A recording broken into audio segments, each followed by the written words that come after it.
कई भारतीय स्टूडेंट्स जिन्होंने अमेरिका में पढ़ाई के बाद सपना देखा था वहां काम करने का, उनके लिए अब ये सपना एक बड़ी परेशानी बनता जा रहा है। वजह है स्टेम ओपीटी प्रोग्राम, जो पढ़ाई पूरी करने के बाद स्टूडेंट्स को वहां काम करने का मौका देता है।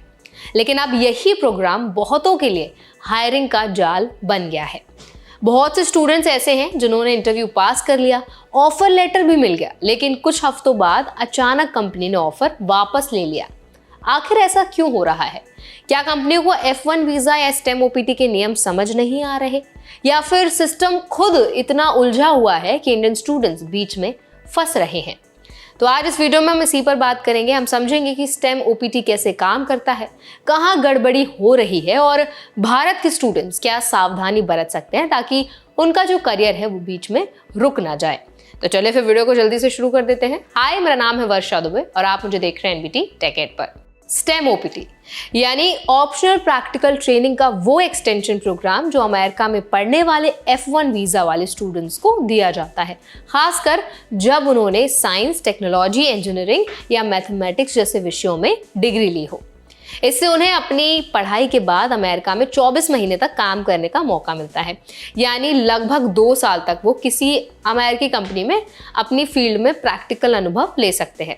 सुनने में ये बहुत अच्छा लगता है, लेकिन असल में इससे कई बड़ी उलझनें भी हैं। टाइम्स ऑफ इंडिया की एक रिपोर्ट के मुताबिक कई इंटरनेशनल स्टूडेंट्स, जिनमें ज़्यादातर भारतीय हैं, उनको हाल के महीनों में जॉब ऑफर मिलने के बाद कंपनियों ने अचानक ऑफर कैंसिल कर दिया।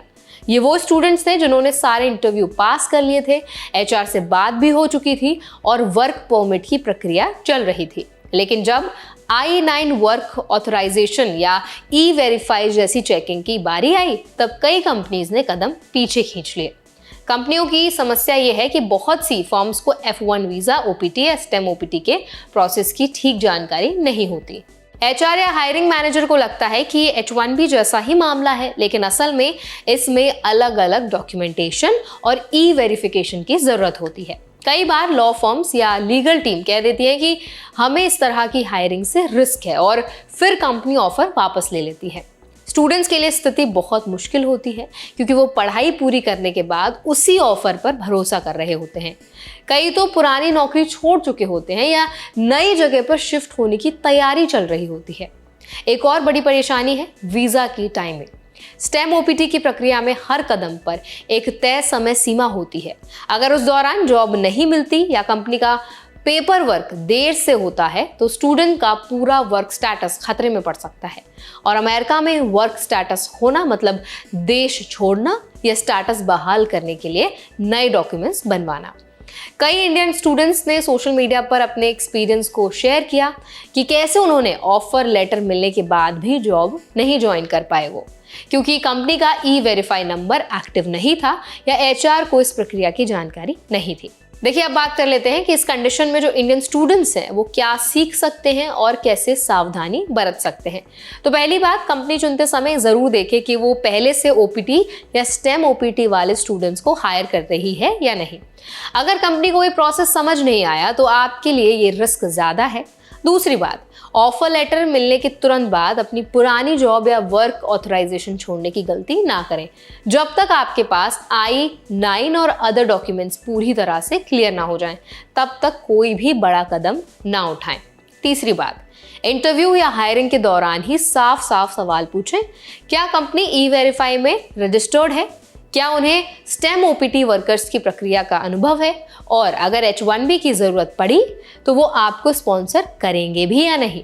ये सवाल पूछना बहुत जरूरी है, क्योंकि कई कंपनीज आखिरी मोमेंट पर पीछे हट जाती हैं। देखिए, चौथी बात है कि हमेशा अपने पास ना बैकअप प्लान तैयार रखें। अगर किसी वजह से जॉब ऑफर रद्द हो जाता है या आपका वर्क ऑथराइजेशन में दिक्कत आती है, तो आपके पास दूसरा विकल्प होना बहुत ज़रूरी है, चाहे वो दूसरी कंपनी हो या इंडिया में कोई भी ज़्यादा अदर आपका प्लान हो। अब बात कर लेते हैं सिस्टम की।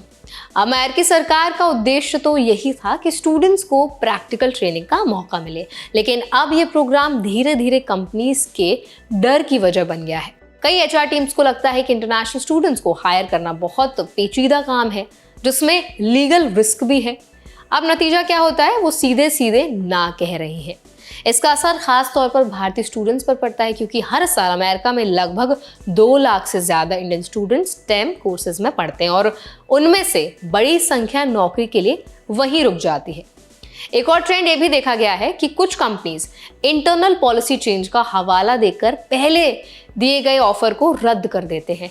कभी कहते हैं कि फंड खत्म हो गया, कभी पोजीशन होल्ड पर है, लेकिन असल वजह होती है वीज़ा और वर्क परमिट को लेकर उनकी झिझक।